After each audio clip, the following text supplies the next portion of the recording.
မင်္ဂလာပါဒီနေ့ဆရာဘာအကြောင်းကိုဖော်ပြချက်လဲဆိုရင် future for number 2ကိုဆရာဖော်ပြချင်ပါတယ် future for number 2ကဘာပုံစံနဲ့တိစောက်ထားတယ်လဲဆိုရင် be going to plus by infinitive future ရည်ညွှန်းထားပါတယ်ဒီလိုပြောတဲ့အခါမှာ what to be ကိုပြောတာ what to be လို့ပြောတဲ့အခါမှာက am is are what to be ကိုပြောတာ am is are plus going to plus by infinitive ဘာရည်ညွှန်းချင်တာလဲ future ဖြစ်ပါတယ်ဆရာဖော်ပြတဲ့ future form ၄မျိုးထဲမှာဒီနေ့ဒီ future form number 2ဖြစ်ပါတယ် okay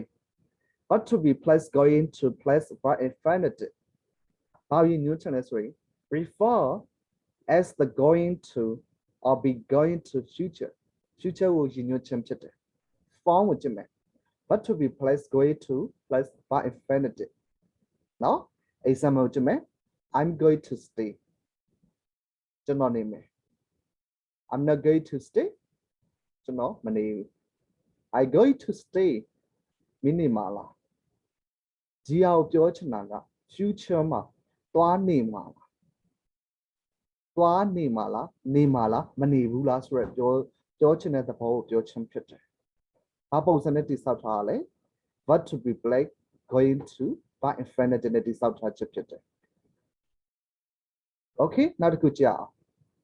ဘာကိုရည်ညွှန်းချင်တယ်လဲဆိုရင် to express intention express ဖော်ပြချင်မှာ intention ရည်ရွယ်ချက်ရှိကိုဖော်ပြချင်တယ်ဘယ်လိုမျိုးရည်ရွယ်ချက်ရှိဖော်ပြချင်လဲဆိုရင် already arranged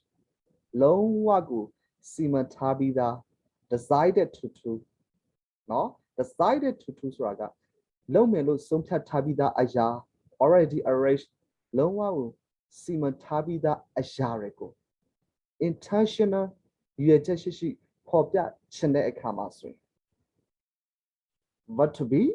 going to by infinitive ကိုသုံးခြင်းဖြစ်ပါတယ်ကြည့်ကြအောင် I'm going to see her tomorrow ကျွန်တော်သူမကိုမနေ့ဖန်တွေ့မယ်သူမကိုမနေ့ဖန်တွေ့မယ်ဆိုတာသူမနဲ့တွေ့ပြီးရင်အတွက် already arranged လုပ်ထားပြီးသားချိန်ထားပြီးသားဖြစ်တယ်ဒီလိုမျိုးပုံစံနဲ့နားလည်ထားရမယ် I'm going to buy a gun in May မေလထဲမှာကားတစ်စီးဝယ်ဖို့စီစဉ်ထားတယ်စီစဉ်ထားတဲ့ပြောခါမှာသူ arrange လုပ်ထားပြီးသားပိုက်ဆံကြိုစုထားပြီးသားပိုက်ဆံရှိနစ်ထားပြီးသားအစင်ရှိထားပြီးသားဆိုတာကိုနားလည်ရမယ် We are serving them dinner tonight. We are serving them dinner tonight. ဒီညသူတို့ကိုညစာနဲ့တက်ခင်းဖို့စီစဉ်ထားတယ်ဆိုတော့ arrange လုပ်ထားပြီးသား plan ဆွဲထားပြီးသား decided လုပ်ထားပြီးသားသူတို့ ਨੇ ညနေစာတက်ခင်းဖို့ရန်အတွက်ကနော်ဒါတွေကိုနားလည်ထားမယ် I'm not working tomorrow မနေ့ဖက်အလုပ်မသွားဘူးဒီလိုပုံစံလို့ပြောတဲ့အခါမှာကကြိုခွစ်တိုင်ထားပြီးသားဖြစ်တယ်အလုပ်မသွားတော့ဘူးအလုပ်မလုပ်တော့ဘူးဆိုတာကိုကြိုပြောပြီးသားဖြစ်တယ်ဆိုတဲ့သဘောတရားကိုနားလည်ထားရမယ်ဒါပေမဲ့သိထားမှာကတော့ note အနေနဲ့ကတော့ I will not work ဆိုပြီးတော့လုပ်လို့မရပါဘူးဘာကြောင့်လဲဆိုရင် already plan လုပ်ထားပြီးသား already arranged decided လုပ်ထားပြီးသားဖြစ်တဲ့အတွက်ကြောင့်မို့ lower sure ဖြစ်တဲ့အတွက်ကြောင့်မလို့ be place going to infinitive ကိုသုံးရခြင်းဖြစ်တယ်နော်ဒါကိုသဘောထားအနေနဲ့တွေ့ရမှာဖြစ်တယ်နောက်တစ်ခုကဘာရည်ညွှန်းချက်ဆိုတော့ to make a prediction ဆိုတာကကြိုတင်ခန့်မှန်းတာကိုပြောတာဘာကိုရှင်းနေပြီးတော့ကြိုတင်ခန့်မှန်းထားဆိုရင် based on present evidence လက်ရှိဖြစ်နေတဲ့အခြေအနေဖြစ်နေတဲ့အထောက်အထားဖြစ်နေတဲ့အတိုင်းအတာတွေကိုကြည့်ပြီးတော့ဖြစ်လာမယ့် future ကိုကြို predict လုပ်တဲ့အခါမှာဆိုရင်ဒီ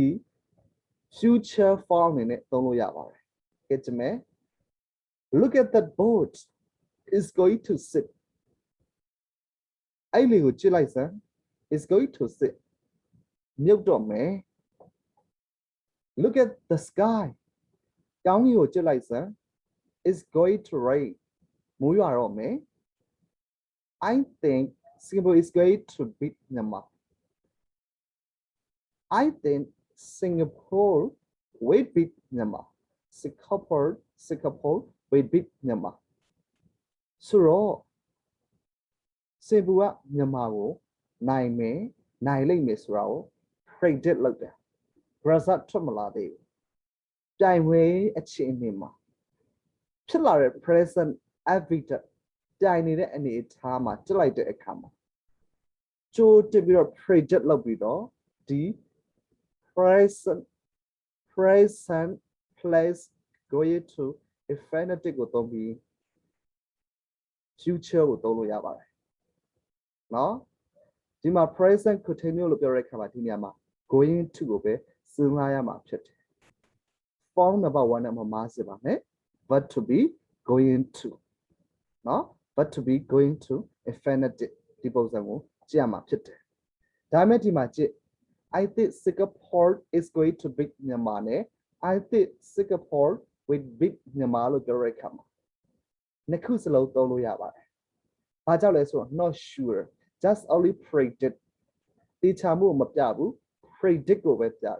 prediction ကြိုတင်ခန့်မှန်းမှုကိုဖော်ပြတဲ့အတွက်ကြောင့်လို့နှစ်ခုစလုံးသုံးလို့ရတယ်ဆိုတာကိုသတိထားလို့ရတယ်။ Okay နော်မမစင်နဲ့ဒီနေ့တော့ဒီလောက်ပါပဲ။ဒါကတော့ဆရာပြင်ဆင်ထားတဲ့ future form number 2ဖြစ်ပါတယ်။ future form number 2က be plus going to plus but infinitive ဖြစ်ပါတယ် future form ရဲ့ number 2ဖြစ်ပါတယ်မမားစေပါနဲ့